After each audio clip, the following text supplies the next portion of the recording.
تجوید جو ہے اجرا ہے اس کی دوبارہ ہم نے کی ہے، کیونکہ 2.5-3 سال تک ہم کووڈ کی وجہ سے خاموش رہے. تو یہ تقریب جو ہے ہمارے ایک نوجوان پروفیسر حماد خان صاحب کی کتاب ہے جو مزاحیہ خاکوں مزاحیہ کالموں پر مشتمل ہے، 6 فٹ پرے. طنز و مزاح کے درمیان میں ایک لکیر سی ہے جو رویے کا فرق ہے.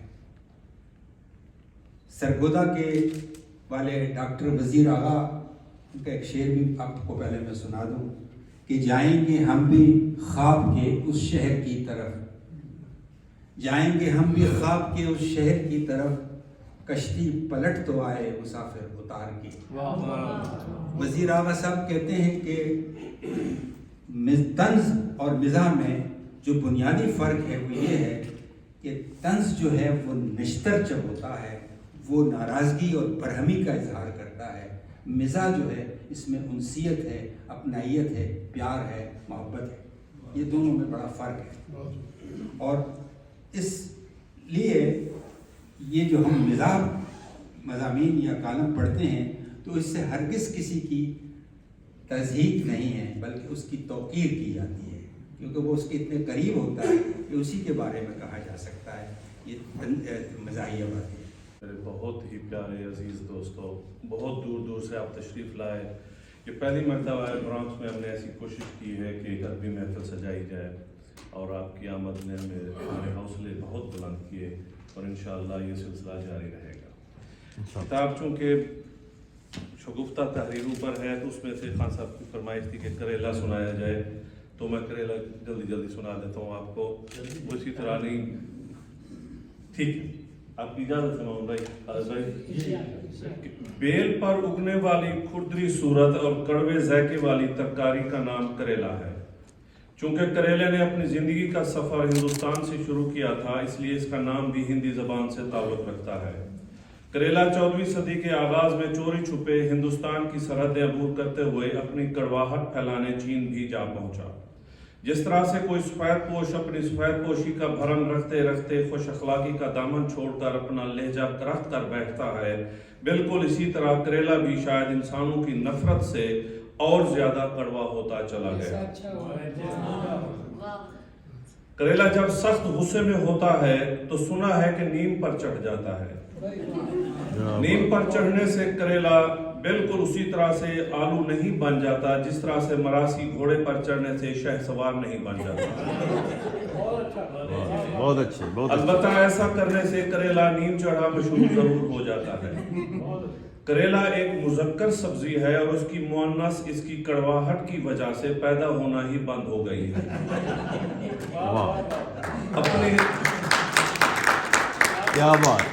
اپنی افزائش نسل کے لیے کریلا اپنا بیج اپنے ہی پیٹ میں چھپائے پھرتا ہے.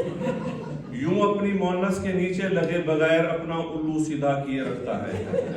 مسلمانوں کے بہت سے فرقے ہیں، ان میں ایک فرقہ ایسا بھی ہے جہاں نہ درود ہے، نہ سلام ہے، نہ نعتیں، نہ قوالیاں، بس نمازیں ہی نمازیں ہیں. یہ تو اچھی بات ہے کہ کریلے کا کوئی مذہبی فرقہ نہیں ہے.